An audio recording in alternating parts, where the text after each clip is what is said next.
Sleeping was hard, especially all the sounds of country livings. You could hear people over a mile away, dogs howling at all hours, wind, literally anything. I awoke about midnight due to a typical nightmare, just one of those impending doom kind of thing. I sat up and caught my train of thought before I got too far away. I looked around in my small room, seeking whatever my eyes could make out. Nothing. I started to relax again and I laid my head on the pillow. As soon as I did this, my dog god thought it would be a great idea to start barking. This wasn't a normal get the hell away from my house bark. It was more of an attack bark. I peeked through the blinds to see where my dog was, but wherever she was not on my side of the house. I once again laid back down, closed my eyes, and fell asleep. When I peacefully awoke in the morning, I recalled the previous night. I slowly got up and walked down the stairs. It seemed like no one was awake yet. I looked around the clock and it read 12:38. Damn, I thought. I walked in the kitchen and grabbed myself some grub to eat. I scarfed it down and viciously looked over more.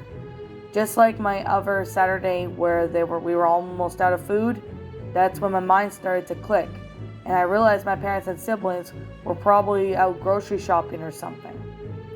I walked in the house for a bit, dying for something to do before my parents got home. I decided to play some video games. I turned on my PS3 and put in none other than GTA 5. I had been playing it for a couple of hours, so I decided to go off and do some constructive with my life. As I walked into the living room, I thought I saw something out of the corner of my eyes. I shrugged it off as my mind playing tricks on me because I was alone. I sat down and clicked the TV. Literally nothing was on, I whispered to myself. I fought through all the channels, and nothing interested me. It seemed like the day was going by slow, and it seemed like my parents showed no signs of coming home soon. I walked out into the sunny abyss. They called outside and I sat down. I called for my dog, but she didn't come, which was a huge surprise because she'll take any attention given to her. Suddenly, I realized the last I heard of her was last night, and she was having a bitch fit at something. I walked around looking for her and came upon her lifeless body. I was in complete shock. I looked for the inflicted injuries, only to be found what looked like bite marks. Damn coyotes, I thought. That was the only thing around us that could have bit her and killed her. I walked back inside with tears in my eyes and started bawling. When I finally stopped, I heard what sounded like a whimper. It almost sounded like a mocking tone. I looked around the house and found nothing. My parents weren't home yet, so I deleted my brother's furs as an option. Wasn't my other dog? I quickly ran around the house and looked that she was still happy in her pen. I turned around to go back inside and saw a silhouette inside my house. I sneakily walked up to the door, creaked it open, and peeked inside to differ the shock of me being scared. There was nothing there, but I knew something was inside. I grabbed the .22 from my stepdad had kept in the dining room and prepared for the worst. I crept in the living room and listened for any sound to give away, and here there it was. Suddenly, my mom pulled into the driveway quickly. She ran inside and realized I was holding a gun. "What the hell are you doing with that?" "Mom, listen. There is someone inside the house," I grunted back. "Put it down. Nothing is here. It's probably just your imagination." I rolled my eyes and placed the gun back where I found it. I took my mom's worst words in consideration. Maybe it was my brain being overreactive and created some monster in my head. Something was around here. Sadie was dead. "Hey, Mom, did you see Sadie this morning?" I carefully asked. "No. Why?" "I went outside earlier from boredom and found her dead. She's out in the backyard in the garden. I looked over and she has bite marks in a couple of places." "Gunnar, please be kidding. Please." "I'm not kidding. Go out and look." My mom walked out and my search continued because I wanted to dismiss whatever it was in my head. I looked into the entertainment room in the bathroom and started walking upstairs. Before I heard another sound, it came from my bedroom. I froze dead in my tracks and slowly started to walk up down the stairs, steps trying to make the avoiding of them pop. Once I got back down, I thought what I should do, looking around for anything. Once again, I grabbed the .22 and waited for any sign of it walking down the stairs. My mom walked back in, and she was sobbing greatly. She walked up to me and saw the gun. "God damn it, Gunner, put the gun away." I walked over and put it in the corner. She walked up to me and came to me for a hug. I hugged her for a minute or so before she let go.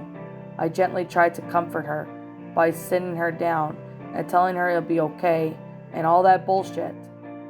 I made her some more tea and let her drink it, but slowly but surely she coaxed herself to sleep. Once again, my mind started wandering. I tried blowing it off, but I couldn't. My stepdad pulled in, and I sat quietly, trying to make this daily introduction more normal. He walked in with the boys, and they got quiet when they have seen my mom was sleeping. I heard scuffling upstairs, and I knew something was moving. It seems as if I was the only one who heard it, though, because everyone just continued on.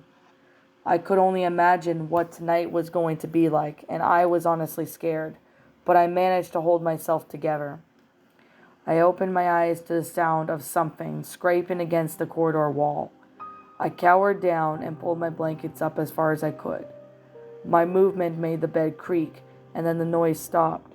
I knew it was still there, and I remained in my position. The sound of it started to get closer and closer until it was nearly standing in my doorway. I dared to peek through above my blankets and seen the darkness in its eyes. I wanted to tell you, but when I opened my mouth, nothing came out. I reached down because my bed as slowly as possible and grabbed the baseball bat kept underneath my bed in case of intruders. I gained the courage to stand up and tell you it was the biggest whack I heard. I could hear the vibration of the bat and bones in my hands. I woke everyone up, to which I was planned to by yelling. I started sprinting down the stairs, tripping every other step. Somehow I managed to keep my balance though, and through the fear and speed. The thing that became pissed off started jumping down the stairs, causing scratch marks all the way down the wall. My mom and stepdad worriedly came out of their room, unprepared for what they were about to see. I slipped my shoes on for some reason and bolted out of the door. I knew running outside would do no avail. I either had to kill it somehow or get rid of it. I hid behind some old fence, leaned up against a shed that we had in the backyard. I tried to hold my breath to reduce the noise. I heard it trudging past, but I was too afraid to look. "Gunner, where are you?" it asked. I stealthily snuck up from behind the fence, made my way back to the house to warn the others. I shot through the doorway and then screamed for the others. My brothers weren't fully awake yet. Both my mom and stepdad were already outside to chase whatever it was chasing me. I warned them and told them to call 911. As they called, the thing started scraping the door before it finally broke down. My mom dropped the phone and went to defensive mode. We all skipped upstairs, running into my parents' room. I told them that we only had to survive the night and it would all just go away. We could just move out of that damn house and everything would end. Minutes seemed like hours of silence. We knew and doubtful we'd make it. It was the overall feeling of everyone. We all could every few seconds peek up at another and try to read the other's emotion. I tried to look unscared, but I knew deep down inside I was scared shitless, and everything inside me just wanted to give up. Everything just went quiet. Literally everything. The normal dogs barking or howling, no wind, no neighbors, just the feeling of your own heartbeat thumping so violently. The familiar sound of scraping haunted us once again, and we all became frightful, for we knew we were trapped in a corner. My mind wanted to say, "Get out of our house," but my heart said, "Sit down, it's just a nightmare. Even if it's not you, cannot do anything." I decided to cower down and allow my stepdad to deal with it. He gave us orders and we listened like hardened soldiers. We opened up the window and tried to blowing lead into the chest. Shot after rang out before all of us were finally out on the porch roof. The only way down was to jump the porch, which was 1 story below us. 30 seconds went by before my youngest brother jumped. There was still 2 to go, and I couldn't wait. I started yelling because it was caused a panic. Another 15 seconds, and still my mom goes, still hearing the bottom of the shotgun behind me. I relaxed, thinking I had time. I was wrong. The brutal screaming of my stepdad was unforgettable, and it's still ringing in my ears. I finally jumped and made it to a quick. We loaded onto the car and started lighting it quick. I backed up and screeched out of the driveway. A few miles downtown, we had no clue where to go. Nothing was pre-planned. We sat on top of the sign to collect our thoughts and consider what to do next. The only thing that got us going was the car behind us beeping furiously. We slowly sped up to pull off to the old school lot. We stopped. Nothing was said. No one looked at each other. We all just sat there slouched over in sadness. Suddenly in front of us appeared the creature. It climbed on top of the car, and once again we heard the scrape that we know it was the sound of death. I attempted to make it fall by accelerating, but it somehow managed to remain on. It felt like we were going light speed before it finally fell off. Suddenly the blinking light on the dashboard meant death, and we were low on gas. I tried to drive as far as possible, but I heard a splitting and sputtering of the engine. We pulled off the side of the road and got out. There was no sign of my range of vision. Then the impossible happened. The sun came up and lightning started again to illuminate the sky. I dropped to my knees, cried, thinking we were okay. Everything seemed so perfect, in those few moments peaceful of calmness. My mom was screaming for whatever I assumed I was losing my stepdad. It was hard. He saved us and now he's gone. My mom's screams muffled and there was nothing for a split second. There was nothing until I felt the warm, slimy feeling of something breathing on the back of my neck. That's when I was nothing.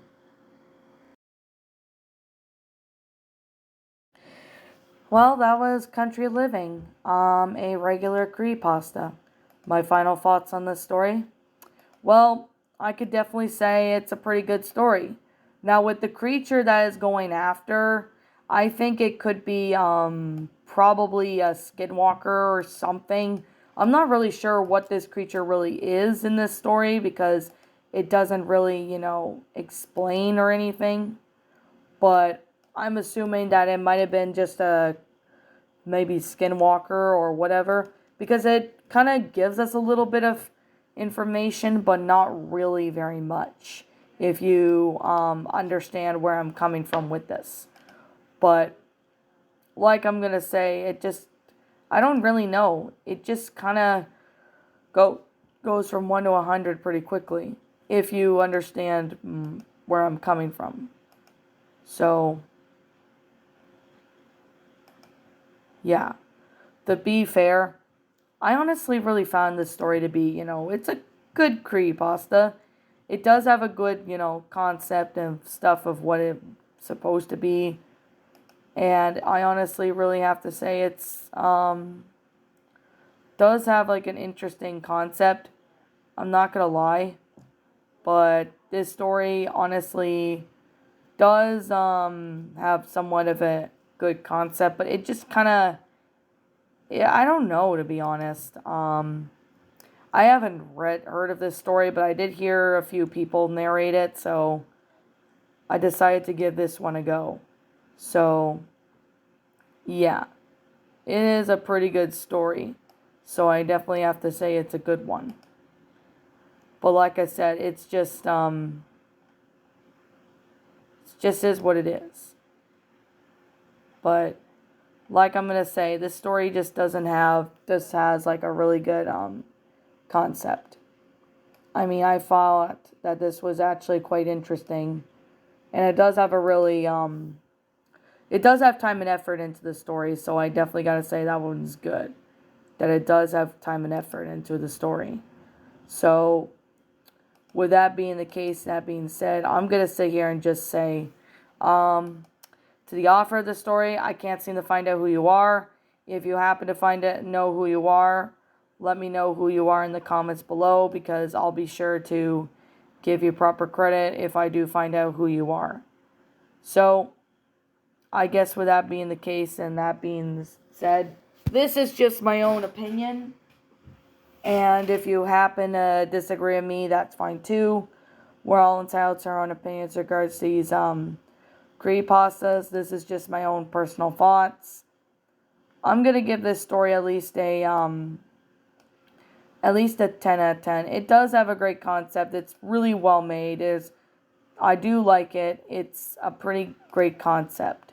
So I definitely gotta say, to the author of the story, you did a great job. So I definitely gotta say, it's awesome. It's awesome that you wrote this story, and it's awesome that there's time and effort into this story. So I definitely would have to say it's pretty amazing. So I guess with that being the case, that being said, I'm definitely gonna say it's a pretty amazing creepypasta. It's definitely one of the good ones out there. So, yeah. Anyways, what did you guys think about this creepypasta? Did you all enjoy it? Did you all not? Also, what we have done personally to help make this story a lot better. Feel free to state your own thoughts and opinions down in the comments below, because I would like to hear what you guys think. I'm the Lion Queen. Thank you so much for watching today's episode. If you're new to my channel, like, comment, subscribe, ring the bell for notifications to when I upload. And as always, please roll the outro, because I'm out.